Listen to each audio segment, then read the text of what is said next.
Hey there, Andrew here, welcoming you to another episode of Research and Reviews. Today I'll be sharing my impressions of Tesla's recent free trial of FSD version 12.5.4.2.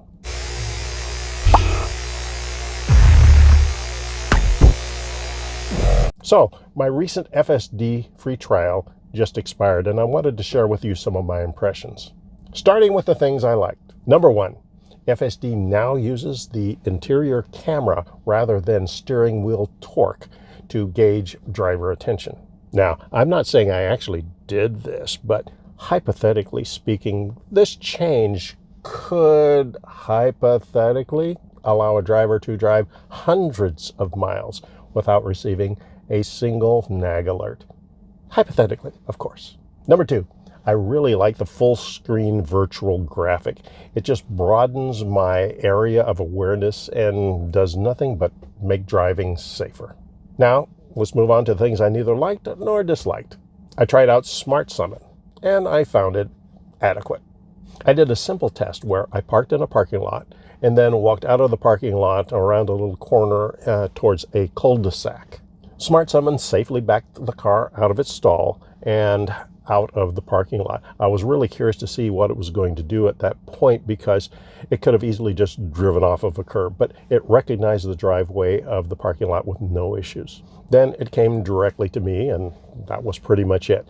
I was disappointed though because I was expecting it to follow the contour of the cul-de-sac, but rather than doing that, it just drove and nosed itself straight towards me. Again, that's adequate, but it didn't quite have the elegance I was expecting. Now I'm going to talk about some things I didn't like, and there were a few. Number one, I hate the auto lane change. I'm retired, and I'm rarely in a hurry to get anywhere. I neither need to or want to pass every car that's driving a little bit under my set speed. I even had circumstances where I would be driving in the right lane and there would be zero traffic in front of me, zero traffic behind me, and all of a sudden, turn signal comes on and it's moving me into the left lane. That's a problem in my state because the left lane is restricted for passing, which means now I have to make another lane change to get back into the lane that I originally wanted to stay in. And then a few miles down the road, I have to do this little dance again. And mind you, all this was occurring when I was in FSD's chill mode and with minimal lane change selected. Now, I understand some drivers may appreciate this level of automation, but I don't. What I'd prefer is the option of either turning it completely off or at least making it ask permission before making a lane change for me. Number two, the bad weather warning. It's the same sound that the nag alert makes in autopilot. Because of that, it's kind of jarring and it distracts me because I think there's something I need to do immediately when all the car is doing is giving me a weather report.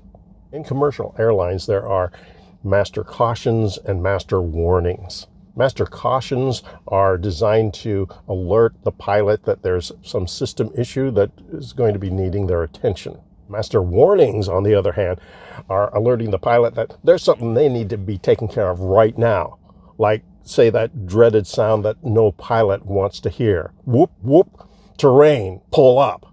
I would like to see Tesla differentiate between caution warnings and warnings that require immediate intervention.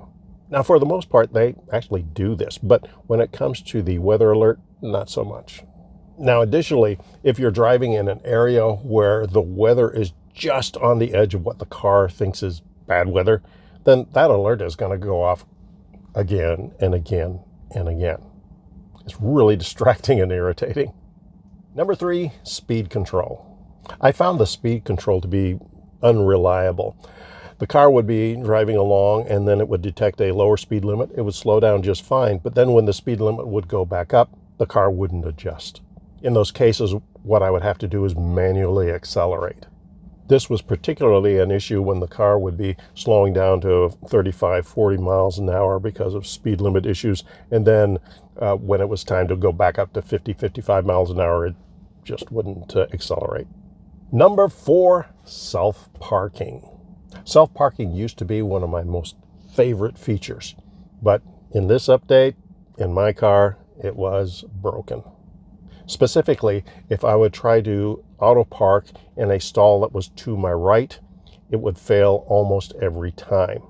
Strangely, if I was parking in a stall to my left, it was pretty much flawless. I don't know what's broken on it, but it really does need to be returned to its former reliability. So there you have it, my experience with the latest FSD demo. Would I subscribe? Maybe for a long road trip, but not for regular use. And the reason why is because the self-driving is broken, and I would use that more than anything else. So that's all for now. I'll see you next time.